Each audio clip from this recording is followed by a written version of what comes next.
no expression or emotion either, is there, as well? So is that a problem when you're trying to perform with inanimate creatures? What, for them or for me? Well, for you, I'd have thought, because obviously I know acting, you'll be taking a lot of your cues and a lot of what happens from the expressions and the interaction of the other performers. Yeah. So when it's something like a metal pepper pot and a tin soldier, it must be quite tricky to judge emotion of the scene. Yeah, I suppose in a way, but I mean, yeah, but you know the whole structure of the scene anyway. So and you know when the Dalek is going to speak or when the Dalek is going to move. That's all we worked out at rehearsal or something. So it's quite easy really. It's not that difficult. Okay. Simon, I'm going to ask you a question about Doctor Who as well. So you were Dorian Maldover in Doctor Who, and if people are looking at you now thinking, that's strange, I don't recognise him, it's because you were blue. I was blue and bald. At what point in the casting or the auditioning did you find out you were going to be painted blue? Well, right from the casting, really, because it says large blue man. That gives it. But I wasn't asked if I'd have my head shaved. It was Stephen Moffat who asked me when we did the read-through of the Pandorica Opens. And he explained to me that with HD, a skull cap looks like a skull cap. So, and of course, you're not going to say no to Stephen Moffat, are you? So we went to, but the issue they found was when they did shave the head, the back of my head is like the dark side of the moon. So it ended up looking like a skull cap anyway. Now, John, I'm going to move to you, John. Now, what I'm interested in, because every now and again I'll be watching Amazon and a film will come on, and all of a sudden you're there in it. I was watching when you were a priest, I think, you know. Oh. You pop up in lots of things. Was that a zombie movie? I think it was, yes. How can I not remember the name of that movie? Zombie King. I think that's a good. The Zombie King. You have to Google yourself. Also, Google myself. Also starring Ed Furlong, John Connor from Terminator 2, who is an absolute star, and Corey Feldman, real blast from the past, yeah, and me. You also pop up in many things, like I said, you're a wizard at the moment in Sky, and you've helping Sky with their TV sales. You've been various barbarians and wizards and all sorts. Do you? A lot of people. Have anyone watched The Northman? Did you see The Northman? A big Viking movie out last year, highly anticipated. Now I'm in that. You will have seen me in that, but you won't have recognised me because it turns out when I'm in a Viking movie, I look like every other Viking in the movie. Whereas normally I stand out. I'm normally the guy with the beard and the hair, but in a Viking movie, I just look like all the others.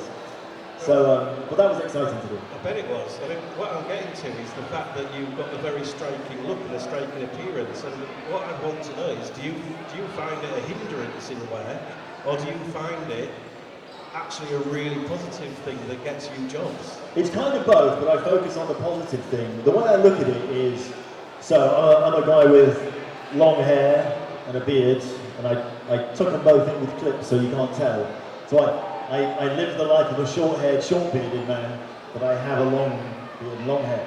I'm always trying to work out, is my long hair and long beard losing me more work than it's getting me?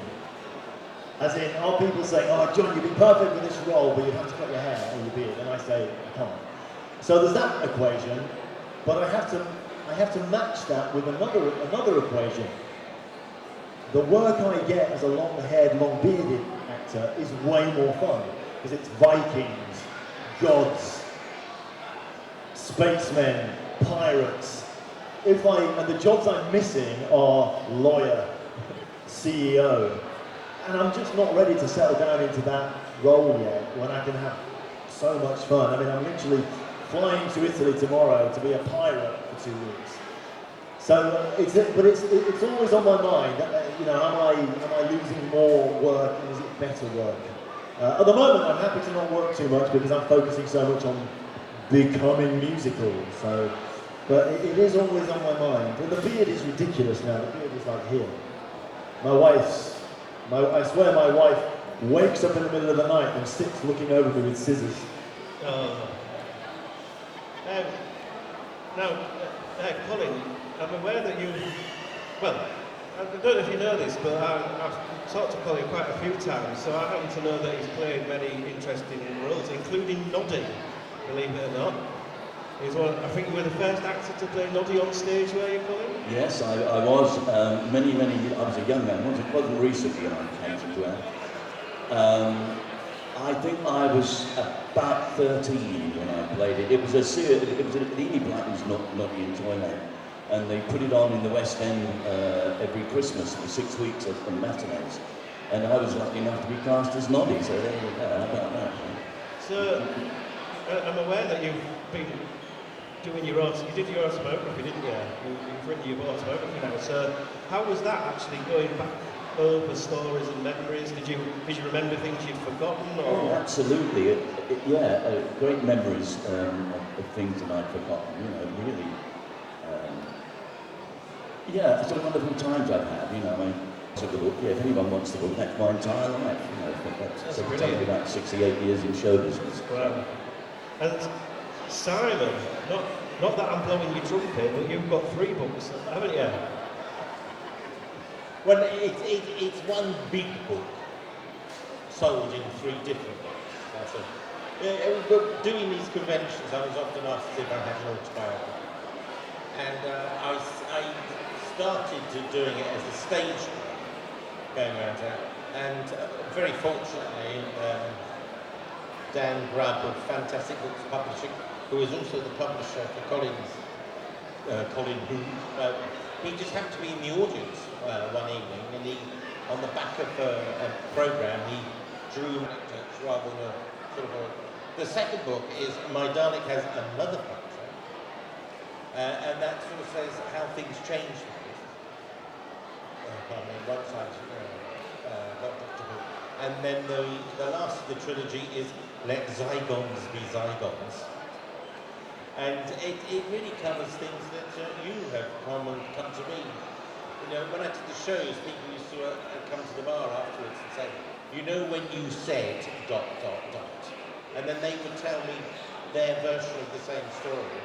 Also, I get people write to me and they've got certain concerns and they ask me for advice. So the spin-off is I've become an agony uncle. And so Let Zygons Be Zygons sort of covers things that, because a lot of things that people ask me about, I personally, because I've got grey hair now, I've experienced very similar things. So that answers that really. Fantastic. And also available, Excellent. for £15. And if you haven't got cash, I take PayPal. Excellent. Now, John hasn't yet written his autobiography, but I don't think He's it's so young. But I think I've got a pamphlet. he's got a pamphlet, but I think John is what is known as a Renaissance man.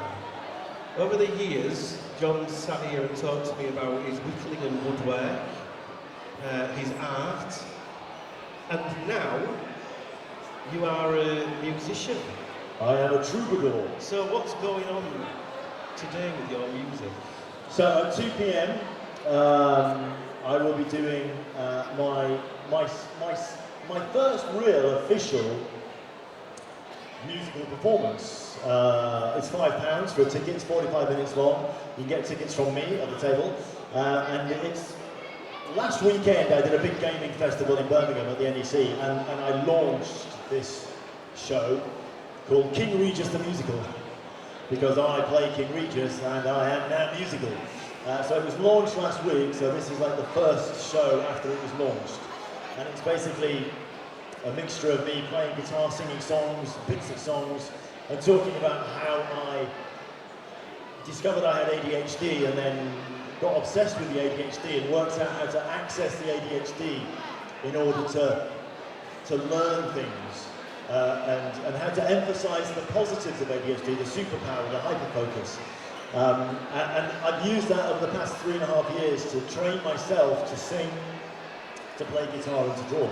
So today's show is a culmination of talking about the ADHD, how I developed a new way of learning guitar that suited my ADHD brain, and how in 18 months I became a pretty good guitar player and trained myself to sing. And previously I was entirely non-musical, so I've gone from no musicality at all to being pretty musical. So if you want to see how musical, and if you want to see me, what you're really seeing, I'm being invited to a little practice. I'm going to practice my guitar in front of you all, make a bunch of mistakes.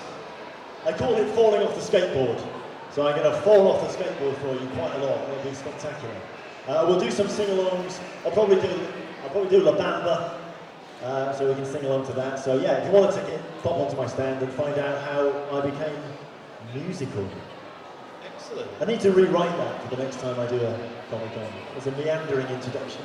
Yeah, you'll get there. Now, it's nice and intimate, this. Is there anybody here who would like to ask any of these gentlemen a question? Has anyone got anything they'd like to ask?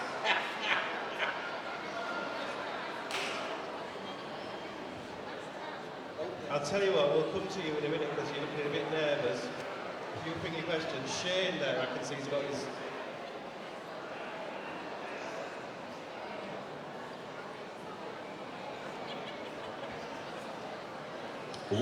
So I started suspecting about 3 or 4 years ago. I kind of decided that I for myself, a self-diagnosis, because it's very difficult to get an adult diagnosis. My GP's on it, we're waiting for the wheels of NHS to move, but it could be 2 years. But I confidently self-diagnosed probably halfway through last year. Up until then I was saying, I think maybe I've got perhaps and all of that. By middle of last year I was like, yeah, definitely. But I've been incorporating it into my thinking about myself and my life for about 3.5 years, since I started training myself to sing, I suppose, yeah. So I'm 55, so I didn't know any. The problem with me was, when I was young, I remember ADHD being coined as a term, but it was always naughty kids at school, hyperactivity. So in my mind, if you weren't hyperactive and naughty, you didn't have ADHD. And it wasn't until I was in my 50s that I became aware of all the other symptoms and all the other subtleties and started recognizing them in me and started thinking, oh, I don't have that classic hyperactivity naughtiness, which is why I was never spotted at school, but I have all the other symptoms. And some of them are great. Some of the ADHD symptoms are incredible. Hyperfocus has been my key to learning. Good question, Jim. I've got time for one more question. Does anyone have a question?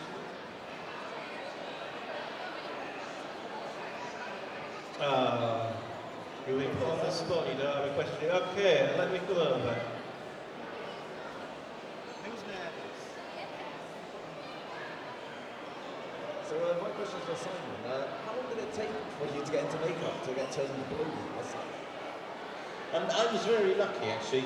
I had a 2-hour. You have a 2-hour window. Yeah, it was a 2-hour window to get made up and put into your frock. And it was very straightforward, because on the day one is when they shave the head. Basically, they shave the head, and they put on a barrier cream, and then they slapped the blue on. There was a bit of stuff done around the eyes, a bit of stuff done on my hands and my fingernails, and that was me done, really. How long did it take to get off, Simon? Well, it was about 40 minutes. It was water-based, so it came off quite easily. And they also put wet towels in the microwave, which when they then massaged my head with it, my right leg shook quite loud. Oh. Sounds more like a holiday than a job. Well, because without the blue, you still got the stain of the eyeliner, so I did look like an Egyptian. But also, when I'd finished, it did seep into the pores of your skin, so my shower water had a blue tinge for about a week. All of these fine gentlemen will be happy to take questions We'll be very happy to take your money and take your money. So please do go and visit them at their tables, where you'll also see our other fantastic guests. Sophie Aldridge from Doctor Who, we've got there. John Oldman, Nick Cotton. We've got some great artists. Madam Misfit is there with their CDs and fantastic merchandise. You might not know who Madam Misfit is now, but in 10 minutes' time, you will, and it will change your life. I would like to say thank you to John, to Colin and Simon, and could you all give them a fantastic round of applause, please?